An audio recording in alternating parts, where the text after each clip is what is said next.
Talk about some fake news. The mainstream media reported that Robert Francis O'Rourke spoke recently at an event in his native Spanish, and he's fourth generation Irish.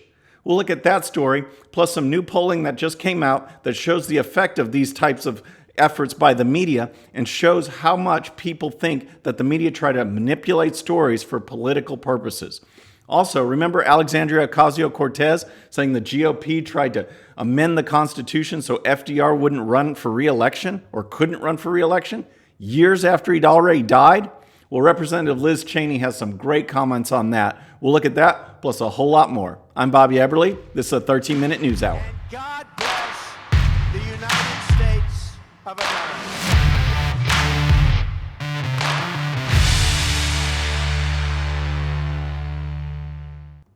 All right, let's dive into some fake news, okay? Because what is it about the media? You know, I guess they know their power, they know their control, and they know that they can influence a great number of people. We've seen this on a very large scale with the whole Russia collusion and Trump. Even before he was elected president, they were pushing that narrative.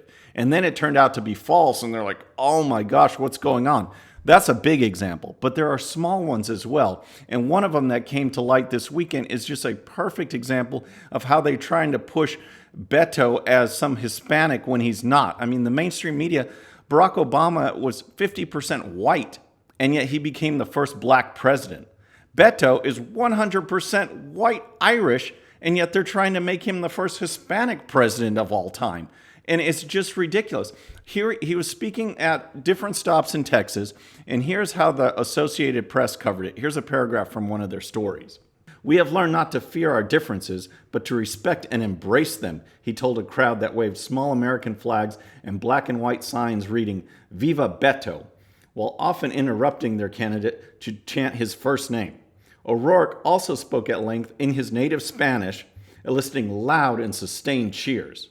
Okay, well, it's not native Spanish. Okay, again, he's American. He's fourth generation Irish. All right, so the social media backlash was very strong, and they had to issue a correction. And here's what they wrote. They said, this is from El Paso, Texas, AP. In a story March 31st about a Beto O'Rourke campaign rally, the Associated Press reported erroneously that O'Rourke spoke to a rally in his native Spanish. O'Rourke is not a native Spanish speaker.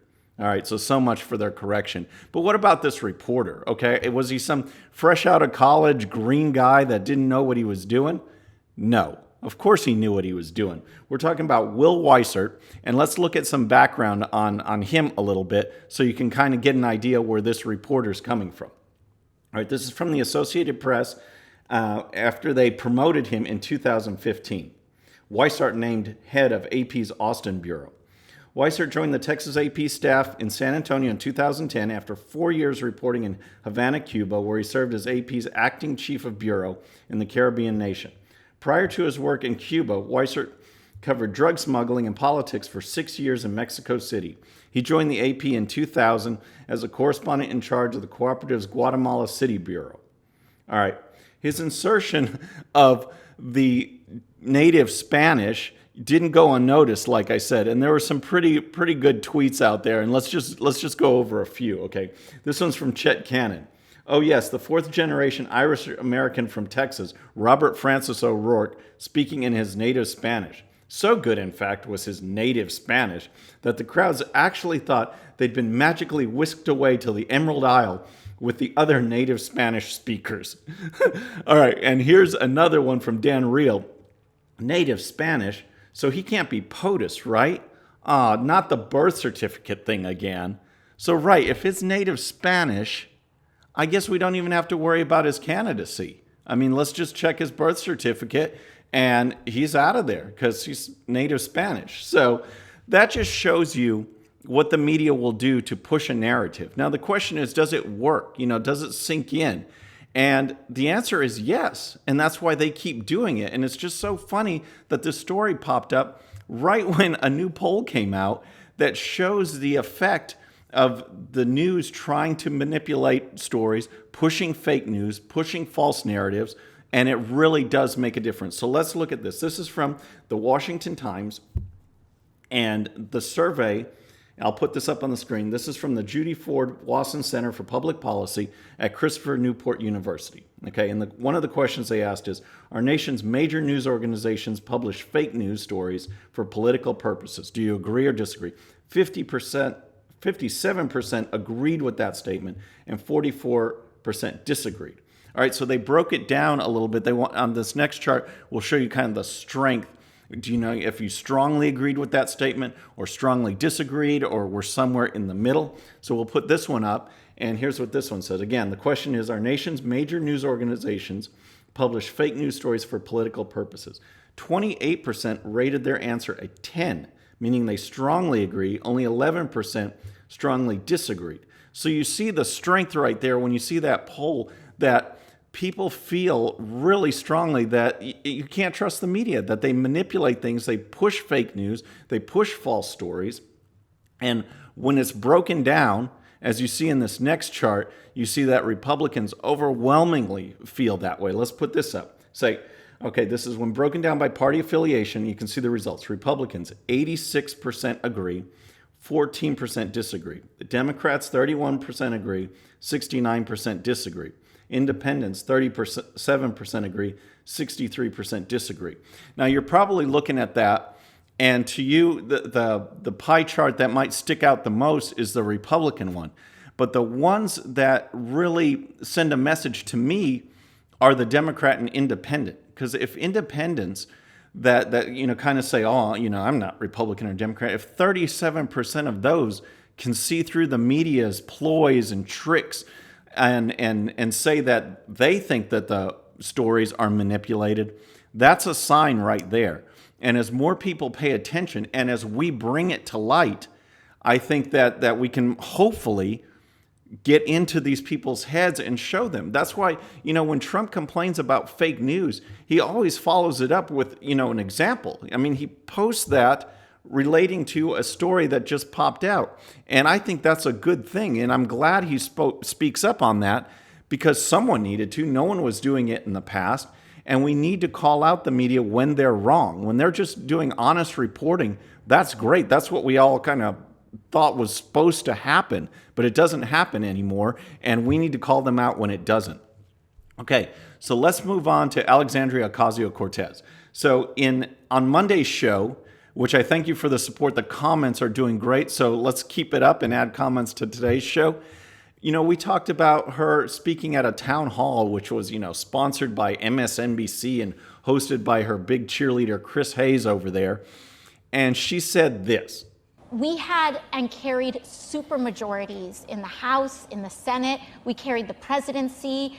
They had to amend the Constitution of the United States to make sure Roosevelt did not get reelected. Okay, it's obviously not true for a number of reasons. It didn't stop her from saying it. We covered it. It's just a ridiculous comment. And Representative Liz Cheney, who's becoming one of my favorites, decided to hop in, and she tweeted this. We knew that Democrats let dead people vote. According to AOC, they can run for president too.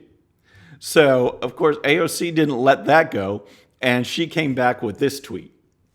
Hey, Representative Cheney, I see from your dead people comment that you get your news from Facebook memes, but the National Constitution Center and Newsweek are just two of many places where you can clarify your misunderstanding of the history of the 22nd Amendment. Okay, and she makes a link to a Newsweek story, all right? And then Liz Cheney came back and gave her this one. Hey, AOC, I know you're busy, so I thought this short video would be helpful to introduce you to the basics of the Constitution. If you're still trying to figure out how a bill becomes a law, they have a great video on that too. And she links to a YouTube video, which takes me and my generation back. And here's just a clip of what she recommended to AOC. In 1787, I'm told our founding fathers did agree to write a list of principles for keeping people free. Okay, that was absolutely priceless. Alexandria Ocasio-Cortez didn't respond to that one, but it's just interesting that her Newsweek article that she cited it's just more of, again, what we talked about at the beginning. It's the media. This is a news magazine. It's supposed to, report the news, but instead they jump to AOC's defense. At the beginning of the article, they point out how, what she said and how conservatives are jumping on it. But then they go into trying to cover for her. And here's what they wrote in their report. This is the counter side to, Washington Examiner and Fox News. However, some eagle-eyed social media commenters pointed out that the original architects of the 22nd Amendment were inspired by Roosevelt's monopoly on the White House and began campaigning long before his death. FDR did die in office in 45, and the 22nd Amendment did not come in 47, but Congress did start the legislative process in 1944 prior to his death so that he would not be reelected, another Twitter user wrote in Ocasio-Cortez's defense. It was not ratified soon enough, and he won in 44. AOC did not misspeak, friends. So it's nice that Newsweek, as part of their, intelligence gathering and fact-finding, cites two Twitter users and their comments as, evidence to back up AOC. The fact is, it's not what, they were doing prior. Of course, people in the legislature were inspired by FDR because he broke the two-term tradition. All right? It's going to start while he's still in office.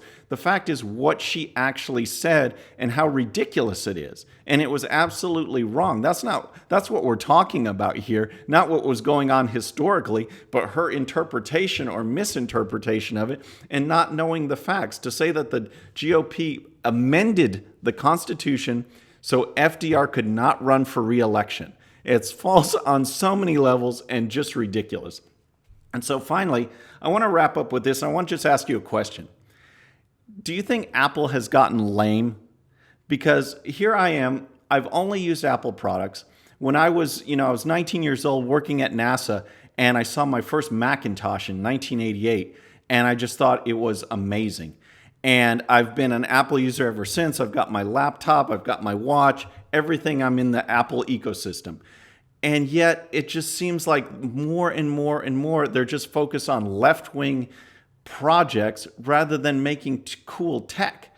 And this past week, I'll put this up on the screen, they announced that AirPower, which is their multi-device wireless charging platform, is dead. They're canceling the project. They announced this in September 2017, couldn't make it work, and now it is simply dead. And they even shipped AirPods. The packaging talked about how you could charge this, the rechargeable case, on AirPower. And now it is particularly just dead. And also this past week, they had a keynote address, which one, it did not inspire me, and two, I could barely get through it because one thing that frustrates me so much is when companies go out of their way to show how diverse they are for the sake of diversity. I mean, I want cool tech products. That's why I buy it. And I don't care if it's made by 5 white guys or, 5 black women. And it doesn't matter. I just want cool tech. I don't care how diverse you want to be. That's your business. But on a keynote address, I want to see cool stuff. And now they're canceling products and the innovation has gone way down. And it's just very, very frustrating for someone who is just so invested in the Mac ecosystem and the Apple ecosystem. So anyway, folks, that's our show for today. Please subscribe. Please look at Patreon for a subscription to support the show. I'm Bobby Everly. This is a 13-Minute News Hour.